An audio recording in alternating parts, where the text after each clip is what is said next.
El Cajal Oro.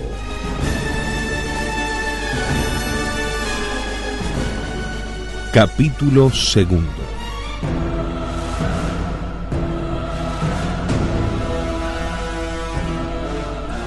Los cristianos piensan que ser judío es profesar la religión judaica. No se imaginan que es otra cosa, que es pertenecer a una nación distinta de aquella en que se ha nacido o se vive. Suponen que la sinagoga no es más que el templo del culto israelita. Ignoran que es, además, su casa de gobierno, su legislatura, su foro, su tribunal, su escuela, su bolsa de comercio y su club. La sinagoga es la clave de uno de los hechos más sorprendentes de la historia. Los fenicios, los caldeos, los asirios, los egipcios, los medas, los persas, los cartagineses han desaparecido, mientras que los judíos, sus contemporáneos y algunas veces sus siervos, han perforado los siglos, han llegado a nosotros y con admirable orgullo nacional se proclaman el pueblo anunciado por la Sagrada Escritura para dominar el mundo. De la antigüedad anegada en el diluvio de los pueblos cristianos, no queda más que la sinagoga, insumergible como el arca de Noé, con su tripulación escogida, sus leyes, sus costumbres, sus ritos, su sangre y hasta las líneas indelebles de su rostro. La sinagoga es el alma del judaísmo. Y el alma de la sinagoga no es la Biblia, es el Talmud. Y el alma del Talmud es el Cajal. Pero ¿quién sabe? Sobre todo, ¿quién osa explicar exactamente lo que es el Cajal? En un ángulo de aquella vieja mansión de galerías enladrilladas y de patio con aljibe y parral, había un pedazo de pared sin revoque en memoria de Jerusalén y su templo destruido, y un letrero que decía Secher la Shorban, recuerdo de la desolación. En otra esquina, un largo tronco de palmera que asomaba como un mástil por arriba de los techos. Solamente quienes conocían el ritual comprendían su sentido. La sinagoga, donde funciona el sagrado Cajal, tiene que ser la construcción más alta de la ciudad. Cuando no pueden levantar una torre, erigen un mástil. Los rabinos son los más ingeniosos casuistas del mundo. El mástil era una solución allá por 1887. Ahora no basta, por culpa de los rascacielos cada día más audaces. ¿Dónde hallar palmeras más altas que un piso 20, 50 o 100? Y los rabinos se han vuelto a sumergir en el estudio de la Mishnah, que es la ley escrita, y de la Gemara, comentarios de la ley por los antiguos rabinos. Ciertamente, en esa vasta colección de libros que forman la Mishnah y la Gemara, y a la cual se da el nombre de Talmud, acabarán por hallar algún versículo que los libre de rehacer sus sinagogas. Entre tanto, un recurso de emergencia, han discurrido a alquilar para ciertas ceremonias el último piso del más alto rascacielos de la ciudad, que las más de las veces pertenece a un buen hijo del Talmud.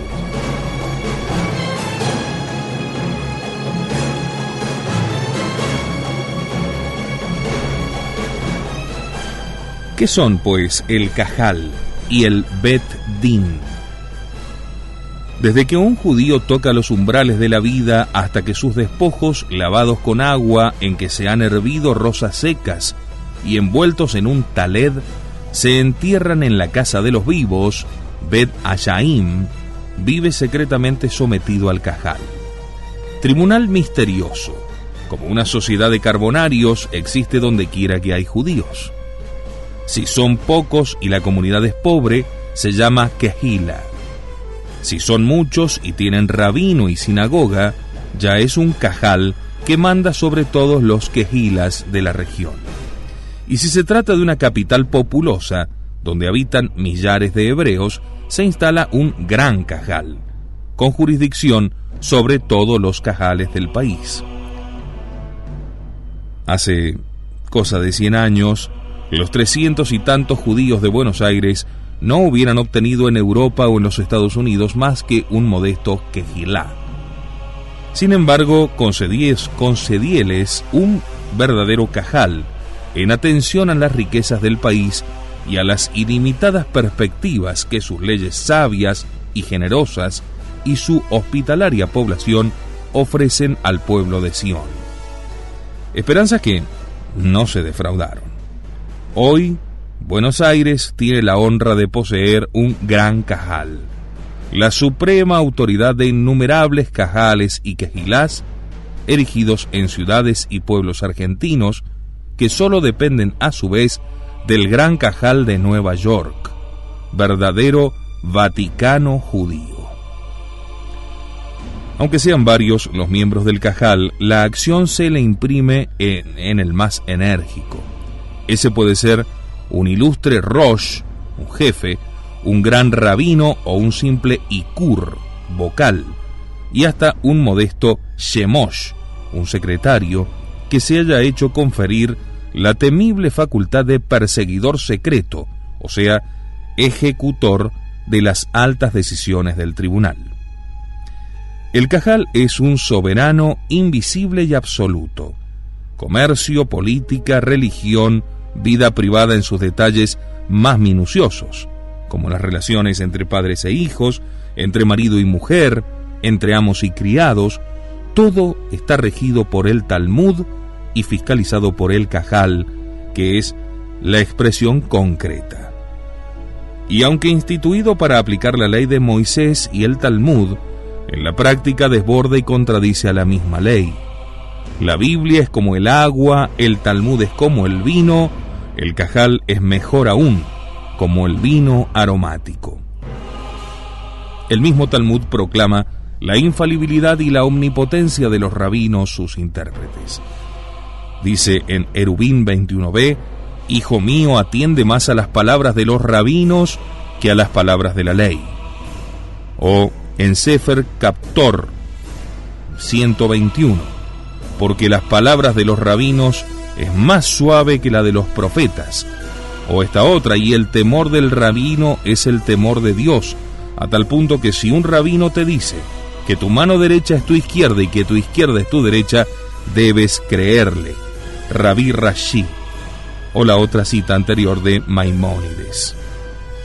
Por lo cual el Talmud declara que el que desprecia las palabras del rabino merece la muerte. Y entre el rabino que hace la doctrina y el cajal que la aplica, hay una estrecha inteligencia que el público ignora. Él solo sabe que es inútil rebelarse y conveniente obedecer, porque si el cajal es duro y temible como un tirano caprichoso, es también un omnipotente protector.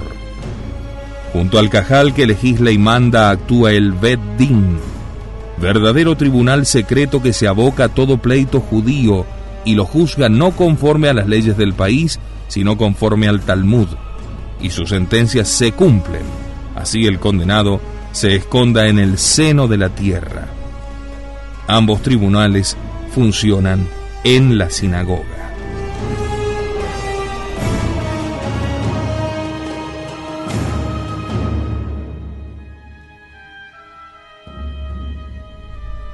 La sala de 1887, donde se reunían las asambleas de los judíos, era modesta y limpia, toda pintada de blanco. Sus paredes, hasta donde un hombre podía alcanzar, estaban cubiertas de tapices, sobre cuyo borde superior corría una ancha franja de lienzo con misteriosas leyendas hebraicas, estrellas de 6 picos y tablas de la ley. Cada vez que se abría la puerta, una bocanada del viento de la calle hacía oscilar como péndulos las 3 lámparas de aceite suspendidas de los desnudos tirantes del techo. En el costado del oriente había un arca llamada Aarón, recuerdo del arca de la alianza, donde se guardaban envueltos en telas preciosas los rollos de la ley o la Sefer Torah, el libro sagrado por excelencia.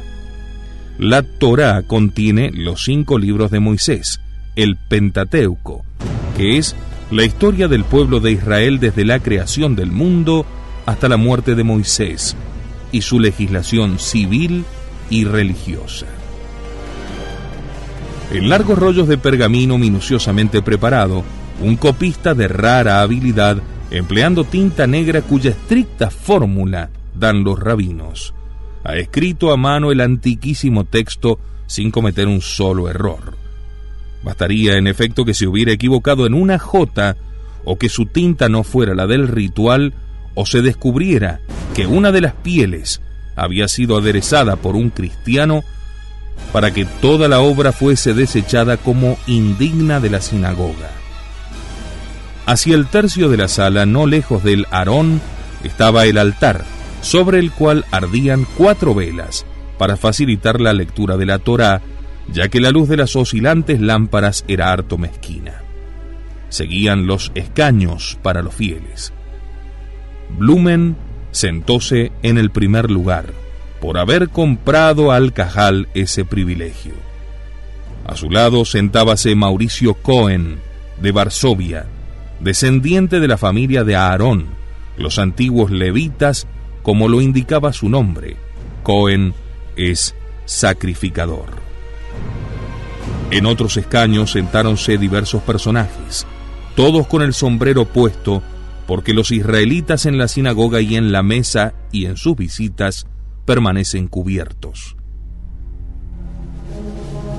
Cuando se llenaron todos los asientos, se levantó el Rosh HaKnesset, jefe de la asamblea, que era entonces también el jefe del Cajal, Salomón Wofsi, un anciano barbudo de anteojos de oro. Tenía puestas las tefilín, que son unas correas con que se ciñe en la frente y los antebrazos un pergamino donde se han escrito pasajes del Éxodo, escucha Israel, etc. Arriba del sombrero el taled, velo blanco de cuyas 4 puntas cuelgan los sisit, que son flecos de 8 hilos de lana anudados 5 veces. El Rosh tenía majestad de sacerdote y de príncipe. Desplegó ante la asamblea uno de los rollos de la Sefer Torah, y con voz penetrante pronunció en hebreo las clásicas palabras del libro santo. Esta es la ley que Moisés impuso a los hijos de Israel. E invitó a Cohen, primero que a Blumen, a leer el comienzo del capítulo correspondiente a ese día. Han dividido el Pentateuco en 52 lecciones, una para cada semana, de tal modo que al cabo del año terminan su lectura y vuelven a empezar. Cohen conocía el hebreo e iba él mismo traduciendo al yiddish lo que leía, para que le entendieran sus oyentes, en su mayoría rusos, polacos y alemanes.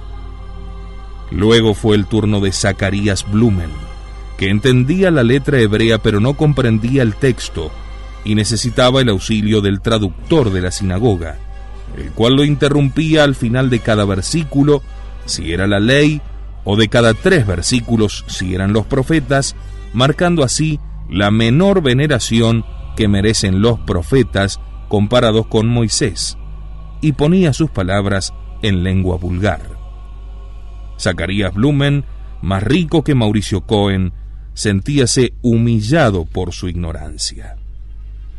El leer ante la asamblea es un honor, que como todos los honores de la sinagoga, se adquiere mediante pago al Cajal. Pero existía además el derecho de hablar a manera de predicación o de comentarios, y aún para debatir asuntos y negocios. En este caso se apagaban las velas del altar, señal de que podían tratar de cosas profanas.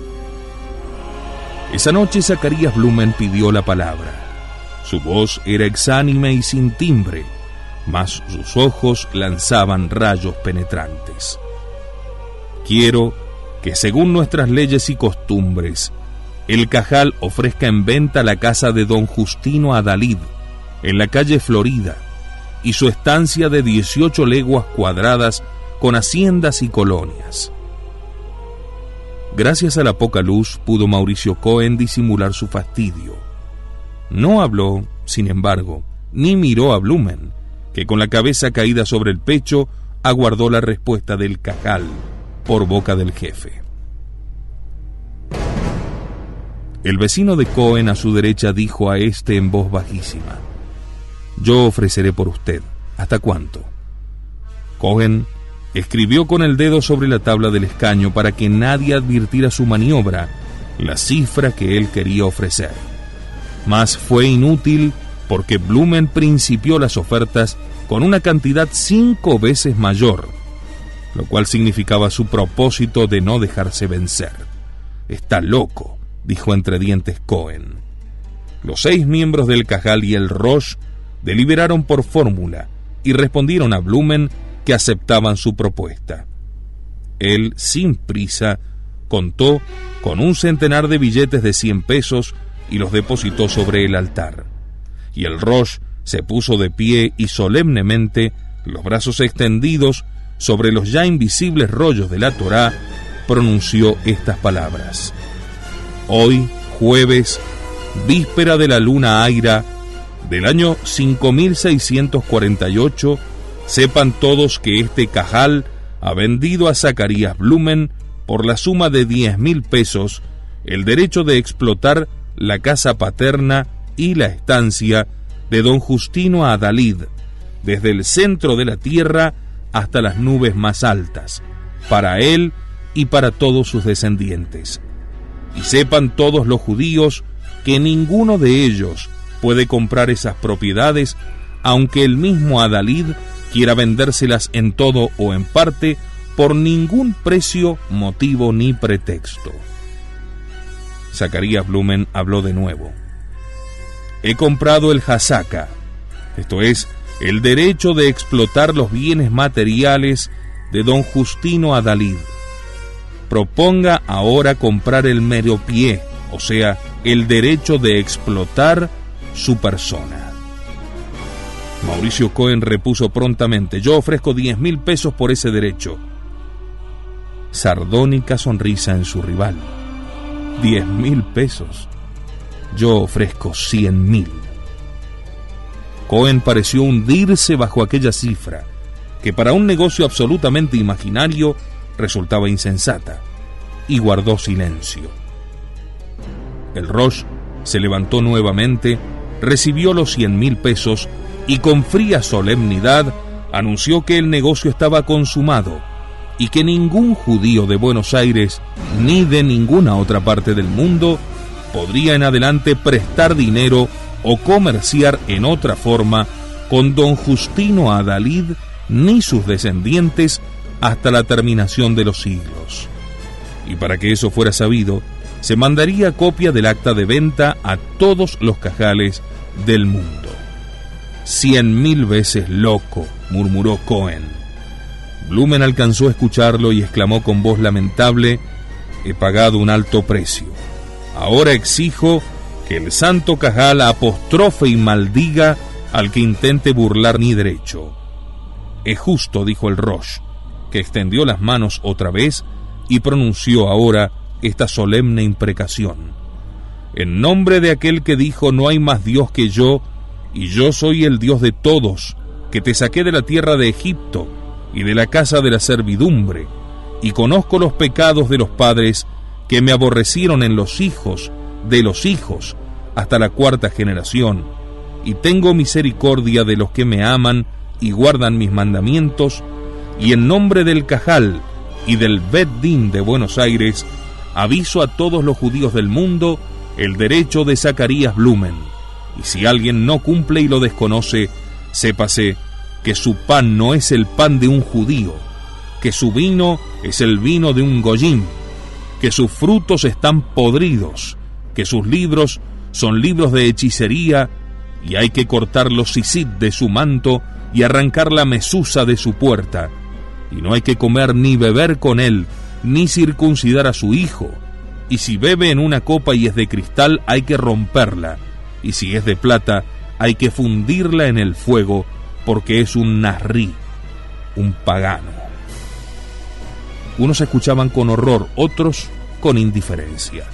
Los más ignoraban quién era aquel Justino Adalid, ni qué clase de negocios podía tener nunca ninguno de ellos con tal señor.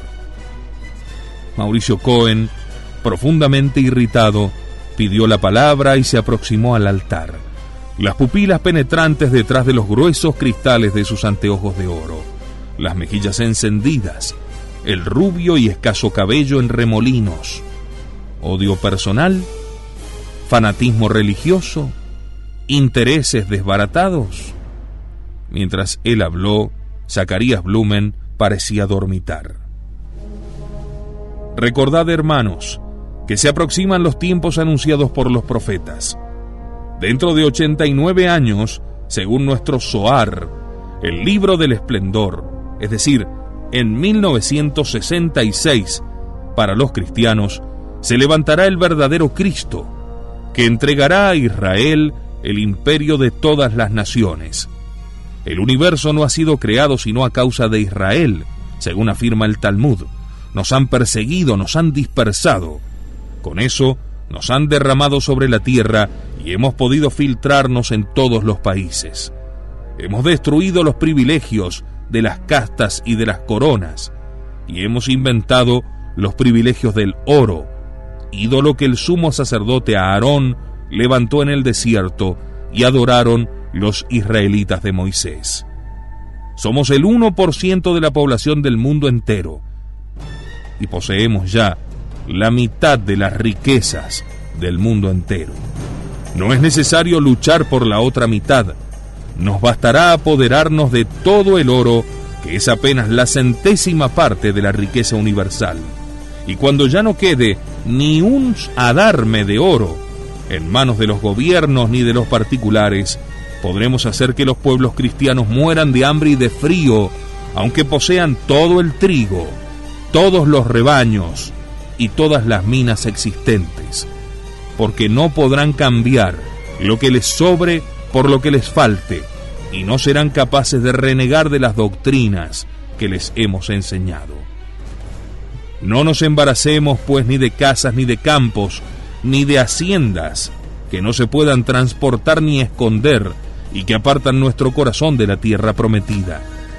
Y a ti, que quieres llenarte de campos y de estancias, te pregunto, ¿vas a hacerte agricultor? ¿No conoces la máxima del Talmud? El que tiene 100 florines en el comercio come carne y bebe vino. El que los tiene en la agricultura comerá hierba. Por eso te conjuro y te digo, con el espíritu de nuestra raza, no cultives el suelo extranjero. Pronto cultivarás el tuyo. No te fijes en ninguna tierra, porque serás infiel al recuerdo de tu patria. No te sometas a ningún señor, porque no tienes otro que Jehová. Consérvate como si estuvieses de viaje a punto de partir, y pronto verás las colinas de tus abuelos, y esas colinas serán el centro del mundo que estará bajo tus pies. Gruesas gotas de sudor aparecieron entonces en la frente del fogoso Cohen. Zacarías Blumen no contestó, ni siquiera pareció advertir la alusión, y la asamblea en silencio se disolvió. Pero al llegar a la esquina de la calle se juntaron de nuevo Blumen y Cohen y se subieron al mismo tranvía. Y sucedió aquella noche que Blumen dio 10 centavos al mayoral y dijo a Cohen: Mauricio, te pago la tranvía. Y Mauricio se hizo el desentendido, pero se lo dejó pagar.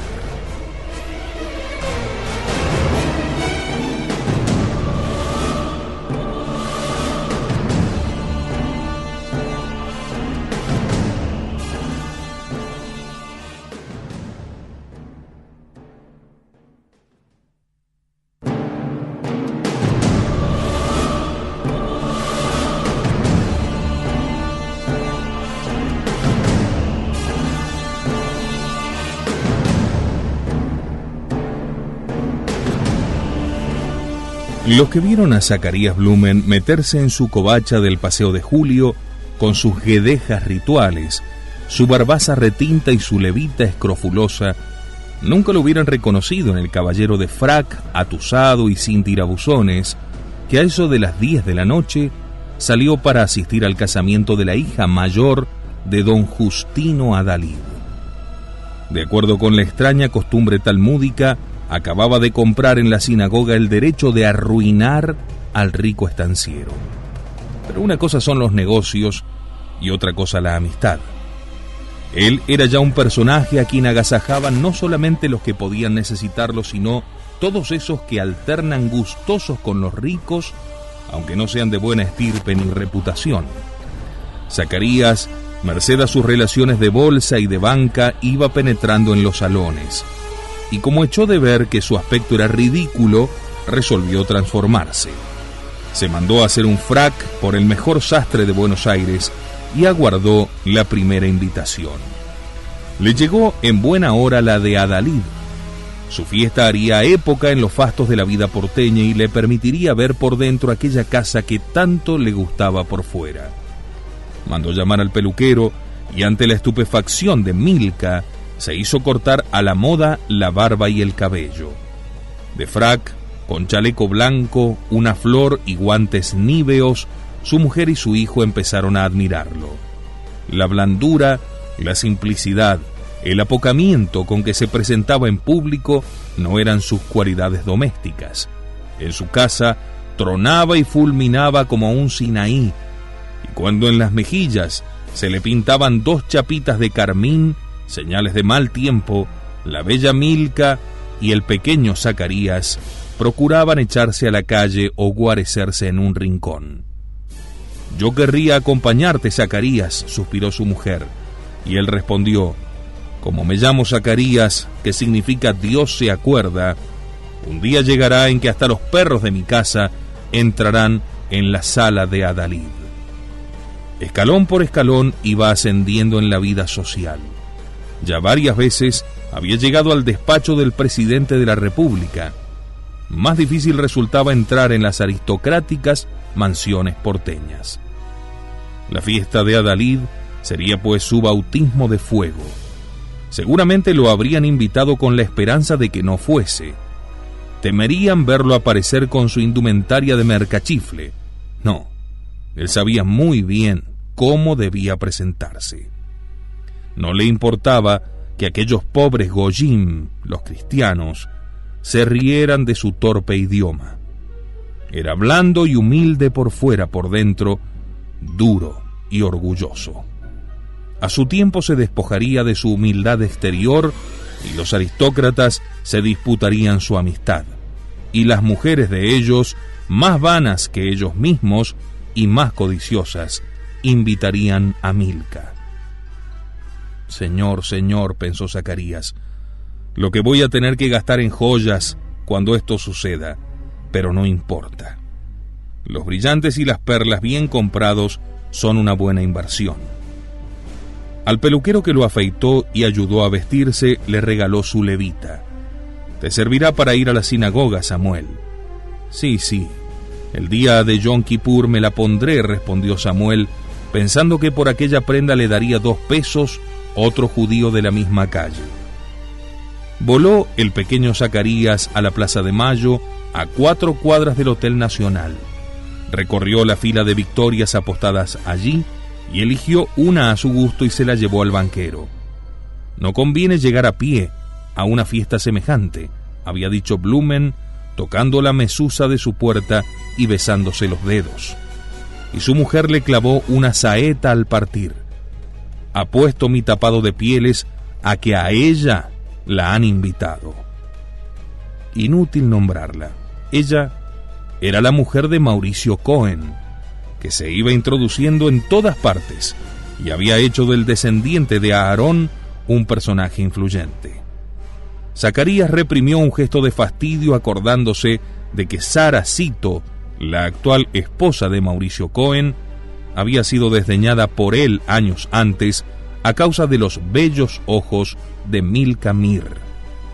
¿Error o acierto? Solo Dios lo sabía. Si grande era la rivalidad de los dos banqueros, mucho mayor era la de sus dos mitades.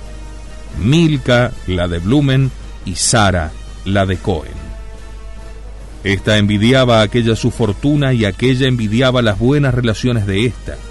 Si la fortuna de Cohen se calculaba en 1.000.000, había que calcular en 5 la de Blumen.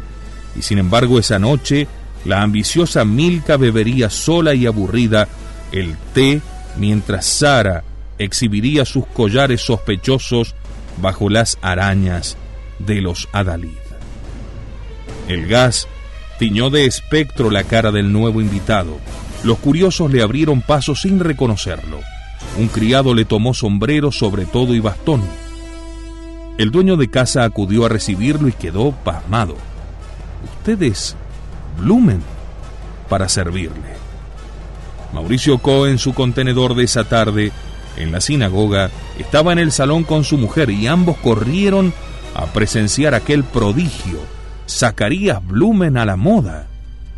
Sara Cito lo llamó por el nombre que él había querido enterrar bajo 7 leguas de tierra. «Oh, mi querido Zabulón, ¿qué has hecho de tus barbas patriarcales? ¿Qué va a decir tu pobre Milka? ¿Y que ella no ha venido? ¿Por qué no has traído a la hermosa Milka?» Zacarías maldijo su estrella, dio algunas explicaciones y se escabulló de aquella mujer que lo tuteaba como a un criado. ¿Tan amigo es de Sara Cito que lo trata con tanta familiaridad? Sí, bueno, no. Lo que pasa es que entre nosotros, huyó de nuevo, para no contar que Sara Cito, 20 años atrás, fue la mujer de su hermano David, y se perdió en el tumulto de los invitados, saludando a todos y sin saber en qué grupo mezclarse. Hasta que le cortó el paso un muchachón despejado e insolente que lo condujo al buffet. «Venga, vamos a tomar champaña y a hablar de negocios. Yo soy Rogelio, el menor de los Adalid varones. Hay todavía una hermana de 6 años. Yo tengo 15, pero soy el que sabe más. Ellos se burlan de mí porque no quiero trabajar, y yo les contesto que cuando se tienen 5 millones, es una imbecilidad ponerse en peligro de perderlos para tener 6. Zacarías hizo el gesto habitual de tirarse las guedejas, y su mano indecisa arañó la mejilla flácida. «¿Y qué es lo que usted sabe, mi amiguito?» «Vivir, sé vivir. Supongo que usted querrá champaña seca, ¿no es así? El dulce es para las mujeres. Bueno, óigame, yo quiero que usted sea mi banquero». Zacarías apuró la copa y preguntó suavemente: «¿Tiene usted la libre disposición de sus bienes?» «No, todavía no, pero cuando el viejo... Bueno, usted sabe, nadie es eterno, ¿no? Y un día u otro también a él le llegará el turno. Mi madre ya murió y de ella tenemos cada uno de los hermanos 2 millones. Si el viejo no se funde por trabajar demasiado, vamos a heredar otros 5 o 6 millones cada uno». «Dios del Talmud», dijo Blumen. «Continúe, por favor, me interesa. Pongamos que no sean más que 5. Bueno, que no sean más que 4. 4 que tendré y 2 que tengo son 6. ¿Puede un joven vivir en París y en Londres y en Viena con la renta de 6 millones? Pero ya lo creo. Más que vivir, puede morirse si se empeña en gastar su renta. ¿Y cuál sería la renta de 6 millones? Bueno, según en qué los invirtiera. Casas, campos, vacas. Ni casas, ni campos, ni vacas. Dinero contante, buenas hipotecas. Mi padre y mis hermanos son unos infelices. Echan los bofes por adelantar sus capitales. Viven comprando y vendiendo, mejorando sus estancias, edificando sus terrenos, levantándose al alba y trabajando como negros todo el día. Zacarías asintió. La gente citaban como ejemplo la laboriosidad de la familia Adalid. La gran ambición de mi padre es que lo llamen pionero del progreso argentino. ¡Qué estupidez! Vamos, amigo, tómese otra copa y escúcheme bien. Usted es judío, yo soy cristiano, pero tengo más confianza en los que van a la sinagoga que en los que van a la catedral. Bueno, muchas gracias. Me refiero a negocios. No hay ningún judío que sea pobre. En cambio, los cristianos viven dando tumbos. Sí, también suele ser verdad eso. Yo quiero entonces confiar mis asuntos a un banco judío, como el Banco Blumen. Eso es. Cuando a mi padre le toque el turno, bueno, usted ya me entiende, ¿no? No aceptaré ni una vaca, ni un terreno, ni una hectárea de campo. Si me obligan a aceptar, lo liquidaré en el acto y le entregaré a usted el dinero y usted lo colocará en buenas hipotecas. No me ha dicho qué renta pueden dar 6 millones de pesos todavía. ¿Otra copa? Y ahora, mi banquero y amigo, dígame, ¿por qué esa rubia lo trata de tú y lo llama Zabulón? Zacarías inventó cualquier explicación y salió del paso como pudo. El mozalbete en realidad apenas lo escuchó. En los salones danzaban elegantes parejas, y él envidiaba a los mayores aquel placer todavía vedado para un colegial. Zacarías aprovechó ese instante para escabullirse. Ya se había estrenado en la alta vida social, ya lo habían visto en correcta indumentaria, en nueva fisonomía. En adelante le lloverían las invitaciones. Ah, Milka, de no haber sido tú tan hermosa, yo sería el dueño del corazón de Sara Cito, y ella no se acordaría de llamarme Zabulón. Maldito sea. Era una historia antigua. Los viejos Cito de Polonia, a raíz de uno de esos frecuentes pogroms en que los judíos son perseguidos a sangre y fuego, habían emigrado a la Argentina con su única hija Sara, que tenía por entonces 5 o 6 años. Mala suerte y peor salud.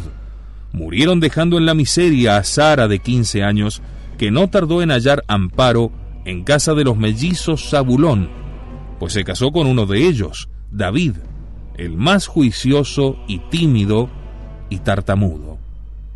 Buenos y laboriosos muchachos, David y Matías. Habían llegado de Varsovia sin más bienes que sus lustrosas levitas y 2 pastelitos de felpa a guisa de sombreros. Llegaron en tiempo propicio, pues no tardó en estallar la guerra. Desde la antigüedad el judío ha preferido la guerra a la paz, porque la paz no engendra negocios. Cuando hay príncipes que se disputan y pueblos que se entrematan, el ojo acostumbrado a leer los caracteres hebraicos del Talmud sabe también descubrir soberbias oportunidades. El judío no ama la guerra como soldado, sino como proveedor de los soldados y prestamista de los gobiernos. Ciertamente alguna vez ha tenido que formar en las filas y marchar al frente, pero siempre ha hallado manera de cumplir aquella avisada máxima del Talmud: si partes a la guerra, no vayas adelante sino atrás, a fin de que puedas volver el primero. Los 2 Zabulones tenían buen ojo, eran capaces de convertir en oro no solamente el hambre y la sed de un ejército, sino también la sangre, el dolor y hasta la derrota. Y lo hacían con una sencillez enternecedora y una dulzura invencible. Eran pues los tiempos de la Guerra del Paraguay, que se inició en noviembre de 1864 y duró más de 4 años. Parece increíble que la pequeña nación paraguaya resistiera tan largo tiempo contra los ejércitos aliados de la Argentina, el Brasil y el Uruguay. Conviene explicar que en aquella época el Paraguay tenía mejores arsenales, astilleros, telégrafos y ferrocarriles que la Argentina. Francisco Solano López, su ominoso presidente vitalicio, había logrado reunir más de 60.000 soldados en sus famosos campamentos de Cerro León, Encarnación y Humaitá, y provocó la guerra para hacerse conocer en el mundo entero. Un día de noviembre del 64, en plena paz, se animó a desafiar al Brasil al apoderarse de un vapor mercante que tocó en Asunción. Y meses después, todavía en paz con la Argentina, invadió su territorio y pasó a degüello las tripulaciones de 2 vapores de su escuadra, sorprendidos en Corrientes. Entre los proveedores de la tropa argentina que partieron a los lejanos campos de batalla se deslizaron David y Matías. Aquel, según dijimos, ya era casado con la joven Sara Cito, que se quedó en la ciudad para servirle de corresponsal. Vendiendo aguardiente y tabaco y contrabandeando yerba del Paraguay, que es insustituible para los buenos tomadores de mate, pasándose del campamento argentino al de los brasileños o de los uruguayos, y en ocasiones metiéndose furtivamente hasta en las líneas paraguayas, es decir, traficando con el enemigo, los mellizos Zabulón en 4 años ganaron centenares de miles de pesos fuertes. Infinitas penurias, verdaderos peligros, tan verdaderos que al final se produjo la tragedia. Su don de oportunidad, que los hacía caer a tiempo y volverse indispensables, pues siempre tenían dinero listo, su discreción, su paciencia, su mansedumbre, su sagacidad vulpina, virtudes históricas de su raza, y hasta el ser dos personas tan idénticas que resultaba imposible saber cuándo se trataba de David y cuándo de Matías, y facilitaba ciertos negocios y muchas coartadas, explicaron su rápido éxito. Pero tanto va el cántaro a la fuente. Un día, los centinelas brasileños sorprendieron a Matías volviendo de las líneas paraguayas y se tuvo indicios de que había llevado noticias. Se le hizo un consejo de guerra de inmediato y pena de muerte dentro de las 24 horas. El prisionero mandó llamar a su hermano para despedirse. Desde el campamento argentino acudió el dulce David, deshecho en lágrimas y más tartamudo que nunca, y el cauto Matías le hizo entonces una extraordinaria proposición. ¿No te crees capaz de obtener mi gracia del presidente Mitre, general en jefe de los ejércitos aliados? Hermano mío, más querido que la misma Sara, no me creo capaz ni de obtener la vida de un caballo, ni de una vaca, ni de un ratón, mucho menos la tuya. Soy tímido y tartamudo como Moisés. No me tientes, prepárate a morir. No, hermano mío, tengo una idea salvadora. Tú eres tímido, pero yo soy audaz. Tú eres tartamudo como Moisés, mas yo soy elocuente como su hermano Aarón. Es verdad. Estoy seguro de que si el general Mitre me escuchara, me concedería su gracia. Sí, también yo estoy seguro, porque hablas como un profeta, pero estás preso y el general no te escuchará. Prepárate a morir, hermano mío. No, porque yo iré al general Mitre y le diré, pero el centinela no te dejará pasar. Sí me dejará pasar si tú ocupas mi lugar. Nunca sabrán ellos ni nadie si eres tú o soy yo, el que se queda preso o el que sale. Recuerda que la misma Sara, tu querida esposa... David no acertaba con un argumento que disuadiera a su hermano Matías de aquella pavorosa ocurrencia. Hallaba de pésimo gusto explicarle que aunque eran tan parecidos que nadie los distinguía, él sentíase absolutamente distinto de su hermano. Para él, Matías no era el mismo que David. Le causaría inmensa pena si fusilaban a Matías, pero mayor pena si fusilaban a David. Silenciosamente se mesó la barba hasta que Matías le dijo con amargo desprecio: mal hermano, ¿no quieres salvar mi vida cuando estoy preso por haber hecho negocios para ti? ¿Y cuántos buenos negocios tengo pensados? Pero no quieres que viva. Sí, hermano mío, ¿cómo no voy a querer? Pero sin oponerme a la voluntad del Eterno, quiero que vivas. Él ha querido que seas tú el preso y tú el fusilado. ¿Qué puedo hacer yo, pobre hormiga, contra los designios de mi Creador? Y así discutieron 1 hora más. Matías se lamentaba de las grandes ideas que con él se irían a la tumba, y David se horrorizaba ante el riesgo de dejar viuda a la joven Sara. Viuda y sin posteridad, es decir, que su nombre desaparecería de la haz de la tierra. Tremenda visión para un buen judío. Pero no de balde uno era tartamudo y el otro elocuente. Acabó Matías por convencer a David, y éste se quedó en la prisión, y el otro partió para andar 15 leguas a caballo y volver con el indulto. Al darse el postrer abrazo, todavía David, agarrando por los hombros a Matías y mirándolo en el fondo de los ojos, le preguntó: ¿y si no consiguieras el indulto, volverías igual? Sí, hermano. Si no consiguiera tu indulto, volvería lo mismo. Mi indulto no, el tuyo querrás decir. Bueno, como tú quieras. Pero desde este momento, y puesto que eres tú el que se queda preso, el indulto que yo debo pedir no es el mío, sino el tuyo. Adiós, hermano mío. Pasó por delante de los centinelas, que no advirtieron el cambiazo, y voló a convencer al general Mitre, mientras David se quedaba sumido en los más tristes presentimientos.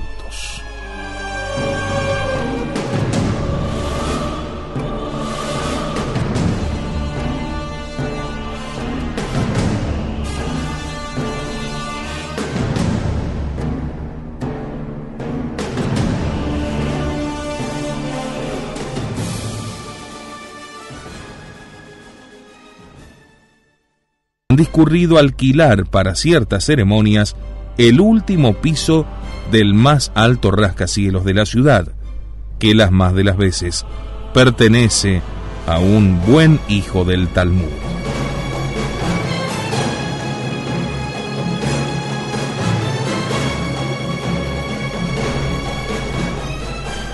¿Qué son, pues, el Cajal y el Bet Din? Desde que un judío toca los umbrales de la vida hasta que sus despojos, lavados con agua en que se han hervido rosas secas y envueltos en un taled, se entierran en la casa de los vivos, Bet Hashaim vive secretamente sometido al Cajal. Tribunal misterioso, como una sociedad de carbonarios, existe donde quiera que hay judíos. Si son pocos y la comunidad es pobre, se llama Kehila. Si son muchos y tienen rabino y sinagoga, ya es un Cajal que manda sobre todos los Kehilas de la región. Y si se trata de una capital populosa, donde habitan millares de hebreos, se instala un gran Cajal, con jurisdicción sobre todos los Cajales del país. Hace cosa de 100 años, los 300 y tantos judíos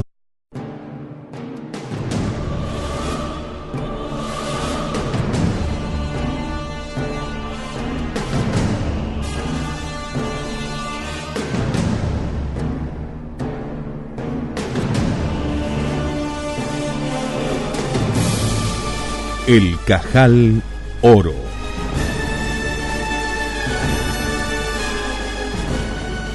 Capítulo 2.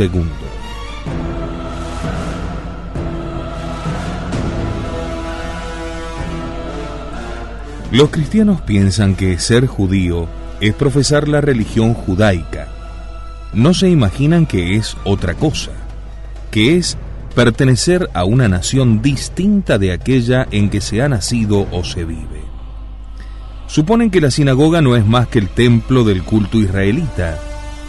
Ignoran que es, además, su casa de gobierno, su legislatura, su foro, su tribunal, su escuela, su bolsa de comercio y su club. La sinagoga es la clave de uno de los hechos más sorprendentes de la historia. Los fenicios, los caldeos, los asirios, los egipcios, los medas, los persas, los cartagineses han desaparecido, mientras que los judíos, sus contemporáneos y algunas veces sus siervos, han perforado los siglos, han llegado a nosotros y con admirable orgullo nacional se proclaman el pueblo anunciado por la Sagrada Escritura para dominar el mundo. De la antigüedad anegada en el diluvio de los pueblos cristianos, no queda más que la sinagoga, insumergible como el arca de Noé, con su tripulación escogida, sus leyes, sus costumbres, sus ritos, su sangre y hasta las líneas indelebles de su rostro. La sinagoga es el alma del judaísmo. Y el alma de la sinagoga no es la Biblia, es el Talmud. Y el alma del Talmud es el Cajal. Pero quién sabe, sobre todo quién osa explicar exactamente lo que es el Cajal. En un ángulo de aquella vieja mansión de galerías enladrilladas y de patio con aljibe y parral, había un pedazo de pared sin revoque en memoria de Jerusalén y su templo destruido. De Buenos Aires no hubieran obtenido en Europa o en los Estados Unidos más que un modesto quejilá. Sin embargo, concedíeles un verdadero cajal en atención a las riquezas del país y a las ilimitadas perspectivas que sus leyes sabias y generosas y su hospitalaria población ofrecen al pueblo de Sión. Esperanzas que no se defraudaron. Hoy, Buenos Aires tiene la honra de poseer un gran cajal, la suprema autoridad de innumerables cajales y quejilás erigidos en ciudades y pueblos argentinos que solo dependen a su vez del gran cajal de Nueva York, verdadero Vaticano judío. Aunque sean varios los miembros del cajal, la acción se le imprime en el más enérgico. Ese puede ser un ilustre rosh, un jefe, un gran rabino o un simple ikur, vocal, y hasta un modesto shemosh, un secretario, que se haya hecho conferir la temible facultad de perseguidor secreto, o sea, ejecutor de las altas decisiones del tribunal. El cajal es un soberano invisible y un letrero que decía Secher la Shorban, recuerdo de la desolación. En otra esquina, un largo tronco de palmera que asomaba como un mástil por arriba de los techos. Solamente quienes conocían el ritual comprendían su sentido. La sinagoga, donde funciona el sagrado cajal, tiene que ser la construcción más alta de la ciudad. Cuando no pueden levantar una torre, erigen un mástil. Los rabinos son los más ingeniosos casuistas del mundo. El mástil era una solución allá por 1887. Ahora no basta, por culpa de los rascacielos cada día más audaces.